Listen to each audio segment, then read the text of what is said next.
He says, can you discuss a target to aim at in regard to wort composition as far as mineral levels, fan, etc.? For the average brewer out there, I can jump on whether it be BSG or Country Malt or LD Carlson, whatever you're looking at, and I can find several different yeast nutrients. It can be challenging to know what exactly you need to be getting into that beer. So can you deep dive that a little bit for us? And then obviously you said your yeast lightning is kind of built around that as well. And also something else that has popped into my head, if we can fold in maybe talking about differences between all malt and then adjunct beers, because we both know that, light lager pops more and more on the craft side as far as volume. So if we're tossing a beer around that's, 30-40% rice, how does that factor in with those nutrients as well?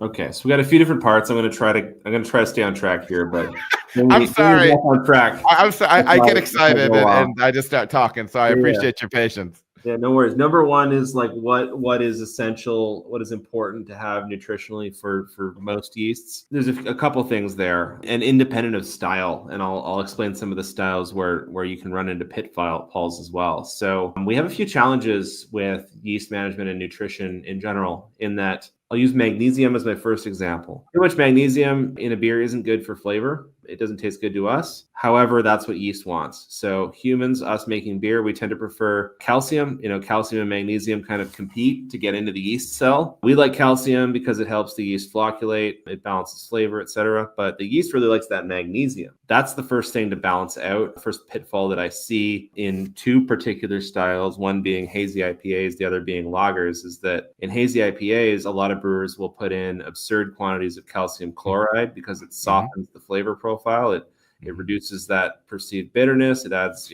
perceived body. But if you add a ton of calcium chloride without adding enough magnesium that the yeast can import the magnesium it needs, you will run into issues related to magnesium deficiency. So that yeast might crap out before it's done. It might have a slow fermentation, stalled fermentation, more extreme hop creep, a lot of issues in hazy IPAs. So you got to balance the calcium there. The other one is lagers, because typically brewers are going to try to make the softest water possible to make their lagers. So if you're in a place where you've got hardish water, your typical strategy is you're going to end up boiling your HLT to drop out your permanent hardness. And then because you're probably used to brewing hazy IPAs, you're going to adjust your water with calcium chloride or maybe gypsum, and you're going to forget about magnesium. And when you run into the same problem where your water has no magnesium, lager yeast really needs that, and you're going to get slow fermentations, and you might get diacetyl issues as well. Fan is kind of the same thing. We have this, honestly, most worts in the modern age have enough fan, but it might not be the right type of fan for the yeast. It all depends on the type of malt. North American malt has a lot more. European malt has less fan by weight. If you're using a craft malt, you got to check your the spec sheet from the supplier, because they're all over the place. So that's an important thing to look at too. But in general, like most worts in the modern age have enough fan, but they might be deficient in other things. We've seen huge variability in vitamin content in different worts, and that can actually be really important to certain yeasts. Certain yeasts can crap out if they don't get enough vitamins. So all of these things are like part of how we developed the yeast lightning nutrient, is trying to develop a nutrient product that's specific to beer yeasts. And for that product, that's the key difference. The yeast lightning is designed around what we know, what we've spent years pulling at our hair, figuring out what beer yeast needs when you grow it. We've applied that to the fermentation side as well, and creating a tailored nutrient for the beer yeast that gives them what they need. And they tend to have a bigger need for the vitamins and the minerals than a lot of the distilling yeast and wine yeast that most of those nutrients out there are actually designed for. So that's my plug for that.